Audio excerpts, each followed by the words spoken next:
بحیثیت غیر مسلم میرے لیے شرم کا مقام ہے. سر آپ دیکھیں رمضان شریف کا مقدس مہینہ، رمضان شریف کا انتہائی مقدس مہینہ جس میں کہتے ہیں کہ شیطان بند ہو جاتا ہے، مگر کیا پاکستان میں تو شیطان کھلم کھلا گھوم رہا ہے. آپ دیکھیں کیلے کا ایک درجن رمضان شریف سے پہلے 150 روپے کا تھا، آج 400 450 روپے کا ہے. اسی طرح سے سیب کی قیمت دیکھیں، اسی طرح سے آپ گوشت کی قیمت دیکھیں، اسی طرح دوسری ضرورت زندگی دیکھیں. سر مجھے شرم آ رہی ہے کہ یہ کس طرح کے لوگ ہیں کہ اس مقدس مہینے میں اپنے مسلم بھائیوں کا خون چوس رہے ہیں. سر میں غیر مسلم ہوں، مجھے بھی شرم آ رہی ہے. سر میں آپ کو بتا دوں یہاں پر میرے دوست ہیں مجھے کہتے ہیں کہ دنیش کمار کلمہ پڑھ لو مسلمان ہو جا. تو یہ عمل دے کر دنیش کمار کلمہ پڑھے گا؟ پہلے آپ ان شیطانوں کو بحیثیت غیر مسلم میرے لیے شرم کا مقام ہے. سر آپ دیکھیں رمضان شریف کا مقدس مہینہ، رمضان شریف کا انتہائی مقدس مہینہ جس میں کہتے ہیں کہ شیطان بند ہو جاتا ہے، مگر کیا پاکستان میں تو شیطان کھلم کھلا گھوم رہا ہے. آپ دیکھیں کیلے کا ایک درجن رمضان شریف سے پہلے 150 روپے کا تھا، آج 400 450 روپے کا ہے. اسی طرح سے سیب کی قیمت دیکھیں، اسی طرح سے آپ گوشت کی قیمت دیکھیں، اسی طرح دوسری ضرورت زندگی دیکھیں. سر مجھے شرم آ رہی ہے کہ یہ کس طرح کے لوگ ہیں کہ اس مقدس مہینے میں اپنے مسلم بھائیوں کا خون چوس رہے ہیں. سر میں غیر مسلم ہوں، مجھے بھی شرم آ رہی ہے. سر میں آپ کو بتا دوں یہاں پر میرے دوست ہیں مجھے کہتے ہیں کہ دنیش کمار کلمہ پڑھ لو مسلمان ہو جا. تو یہ عمل دے کر دنیش کمار کلمہ پڑھے گا؟ پہلے آپ ان شیطانوں کو. جناب چیئرمین صاحب، چلتے ہیں دبے پاؤں کہ کوئی جاگ نہ جائے، چلتے ہیں دبے پاؤں کہ کوئی جاگ نہ جائے. غلامی کے اسیروں کی یہی خاص ادا ہے. دوبارہ سناؤں، چلتے ہیں دبے پاؤں کہ کوئی جاگ نہ جائے. غلامی کے اسیروں کی یہی خاص ادا ہے. ہوتی نہیں جو قوم حق بات پہ یکجا، اس قوم کا حاکم ہی فقط اس کی سزا ہے. جناب چیئرمین صاحب، مجھے اس بات پہ فخر ہے کہ میرا لیڈر کھڑا رہا، جھکا نہیں، بکا نہیں، ڈرا نہیں، آخری گیند تک کھڑا رہا. اور عمران خان کا آپ کیا مقابلہ کرو گے؟ اس کا ایک سپاہی آپ کے بیچ میں کھڑے ہیں اللہ تعالیٰ کے کرم سے. تو آخر میں جناب چیئرمین صاحب، آخر میں یہ کہنا چاہتا ہوں جناب چیئرمین صاحب، میری دعا ہے میرا ملک، میرا پاکستان آگے بڑھتا رہے. میری دعا ہے کہ ملک کو، پاکستان کو مضبوط کرتے رہے.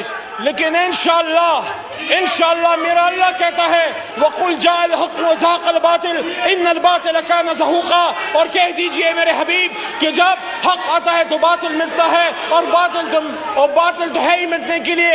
جلد عمران خان صاحب انشاءاللہ عوام کی طاقت سے ایک بار پھر اسی کرسی پہ براجمان ہوگا، 2/3 اکثریت سے ہوگا. اور انشاءاللہ عمران خان کو، پاکستان تحریک انصاف کو، اور میرے کروڑوں پاکستان تحریک انصاف کے ورکرز اور ووٹرز اور سپورٹرز کو آج کی یہ ڈیفینس، آج کا یہ کھڑا ہونا اور آپ کا آج کی ریزسٹنس مبارک ہو. آج بھی پاکستان میں کچھ لوگ ایسے ہیں جو سامراج کے سامنے کھڑے ہیں، جو حضرین سب سے پہلے تو آپ یہ ویڈیو دیکھیں، اس کے بعد مزید بات کرتے ہیں.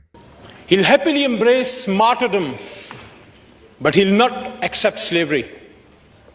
اور مجھے اس بات پہ فخر اور خوشی ہے کہ میں جس آدمی کے ساتھ کھڑا ہوں جس کا نام عمران خان ہے، اس نے حکومت قربان کی ہے لیکن اس نے غلامی قبول نہیں کی.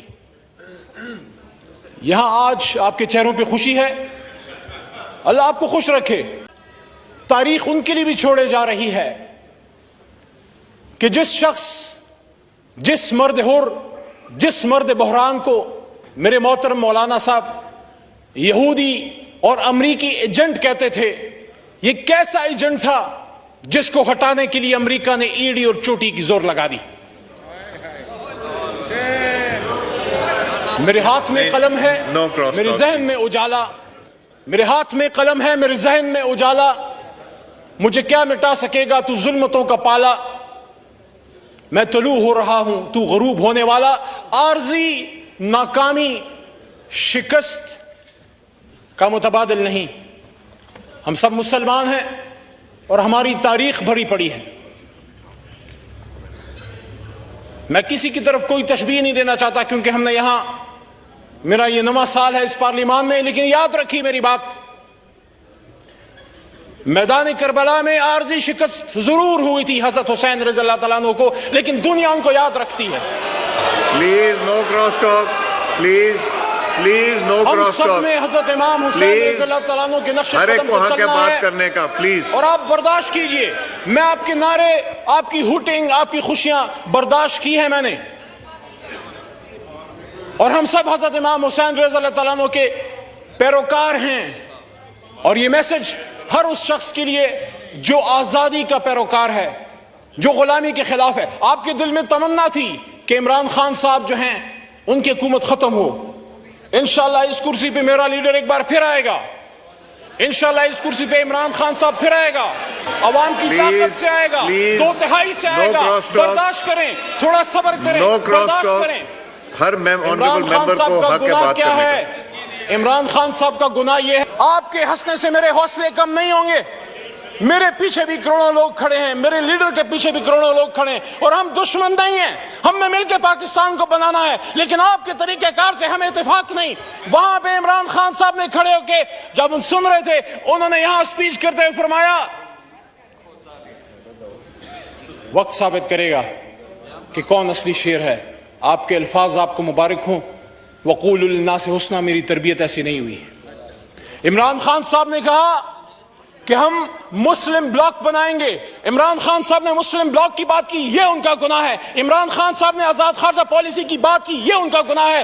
میں تو اکثر یہ کہتا ہوں کہ روس صرف بہانہ ہے. جناب چیئرمین صاحب, محترم ایاز صادق صاحب, کہ روس صرف بہانہ ہے, عمران خان نشانہ ہے. عمران خان کا گناہ یہ ہے کہ اس نے وزیر اعظم پاکستان ہوتے ہوئے ختم نبوت کی بات کی, اسلامی امت کی بات کی, مدینہ کی ریاست کی بات کی. عمران خان کا گناہ یہ ہے کہ اس نے سامراج کے سامنے کھڑے ہو کے یہ بات کی کہ ایبسولوٹلی ناٹ. بسط احترام پرویز اشرف صاحب بھی تشریف فرما ہیں, اور میرے خیال میں گیلریز میں سابق وزیر اعظم محترم گیلانی صاحب بھی تشریف فرما ہیں. میرے اپوزیشن لیڈر وہاں پہ رہے, آپ کے ساتھ سینٹ میں نے بڑا کام کیا. لیکن جناب چیئرمین صاحب, ایک وہ بھی وقت تھا دنیا نے دیکھا کہ یہاں پہ امریکن بوٹس آئے, ایبٹ آباد آپریشن ہوا, اور ایک یہ بھی وقت ہے کہ وہ وہاں منصوبے بناتے رہے کہ اگر عمران خان کی حکومت نہ گری تو Pakistan, things will get tough for Pakistan. اور یہ بھی کہتے ہیں کہ ہاں اگر عمران خان کی حکومت گر گئی اور عدم اعتماد جو آپ نے ابھی کامیاب کی ہے کامیاب ہو گئی تو ہم پاکستان کو معاف کر دیں گے. میرے چیئرمین صاحب اللہ کے 99 ناموں کے نیچے بیٹھ کے اللہ سے معافی کے خواستگار ہیں, امریکہ سے معافی کے خواستگار نہیں. جناب چیئرمین صاحب, چلتے ہیں دبے پاؤں کہ کوئی جاگ نہ جائے, چلتے ہیں دبے پاؤں کہ کوئی جاگ نہ جائے. غلامی کے اسیروں کی یہی خاص ادا ہے. دوبارہ سناؤں, چلتے ہیں دبے پاؤں کہ کوئی جاگ نہ جائے, غلامی کے اسیروں کی یہی خاص ادا ہے. ہوتی نہیں جو قوم حق بات پہ یکجا, اس قوم کا حاکم ہی فقط اس کی سزا ہے. جناب چیئرمین صاحب, مجھے اس بات پہ فخر ہے کہ میرا لیڈر کھڑا رہا, جھکا نہیں, بکا نہیں, ڈرا نہیں, آخری گیند تک کھڑا رہا. اور عمران خان کا آپ کیا مقابلہ کرو گے, اس کا ایک سپاہی آپ کے بیچ میں کھڑے ہیں اللہ تعالیٰ کے کرم سے. تو آخر میں جناب چیئرمین صاحب, آخر میں یہ کہنا چاہتا ہوں, جناب چیئرمین صاحب, میری دعا ہے میرا ملک, میرا پاکستان آگے بڑھتا رہے. میری دعا ہے کہ ملک کو پاکستان کو مضبوط کرتے رہے. لیکن انشاءاللہ میرا اللہ کہتا ہے وَقُلْ جَاءَ الْحَقُّ وَزَهَقَ الْبَاطِلُ إِنَّ الْبَاطِلَ كَانَ زَهُوقًا. اور کہہ دیجئے میرے حبیب کہ جب حق آتا ہے تو باطل مٹتا ہے, اور باطل تو ہے ہی مٹنے کے لیے. جلد عمران خان صاحب انشاءاللہ عوام کی طاقت سے ایک بار پھر اسی کرسی پہ براجمان ہوگا, 2/3 اکثریت سے ہوگا. ناظرین کرام, یہ تھے جی علی محمد خان. علی محمد خان جب بھی اسمبلی میں اسپیچ کرتے ہیں جو مخالفین ہیں ان کے 14 طبق روشن کر دیتے ہیں. انتہائی سنجیدگی کے ساتھ اور انتہائی خوبصورت تلفظ کے ساتھ جو ہے وہ ہمیشہ جو ہے اپنی پارٹی کی اور اپنے لیڈر کی نمائندگی کرتے ہیں۔ تو اس سپیچ میں جو اہم ترین باتیں انہوں نے کہیں، ان میں جو سب سے بڑی بات مجھے یہ لگی کہ انہوں نے کہا کہ یہ کس طرح کا یہودی ایجنٹ ہے، جس کو آپ یہودی ایجنٹ کہتے ہیں۔ اکثر جو پی ایم ایل این اور خاص طور پہ مولانا فضل الرحمان کی جانب سے ان کو یہودی ایجنٹ کا جو لقب دیا جاتا رہا ہے ماضی میں، اس والے سے انہوں نے کہا کہ یہ کیسا یہودی ایجنٹ ہے جس کو وزارت عظمیٰ کی کرسی سے اتارنے کے لیے امریکہ جیسے ملک نے، جو کہ یہودیوں کے اشاروں کے اوپر چلنے والا ملک ہے امریکہ، ایڑی چوٹی کا زور لگانا پڑا عمران خان کو کرسی سے اتارنے کے لیے۔ یہ جو بات ہے یہ غلط ثابت ہوتی ہے اس عمل کے بعد، جس میں امریکہ نے بھرپور کوشش کی کہ عمران خان کی جو حکومت ہے اس کو ختم کیا جائے۔ تو ظاہر ہے یہ کسی کو، اب یہ بات کسی سے ڈھکی چھپی نہیں ہے جو کہ رجیم چینج آپریشن پاکستان میں ہوا۔ تو دوسری اہم ترین بات ناظرین کرام انہوں نے یہ کہی کہ میرا لیڈر جو ہے، انہوں نے کہا کہ میرا لیڈر عمران خان جو ہے وہ دوبارہ سے آئے گا۔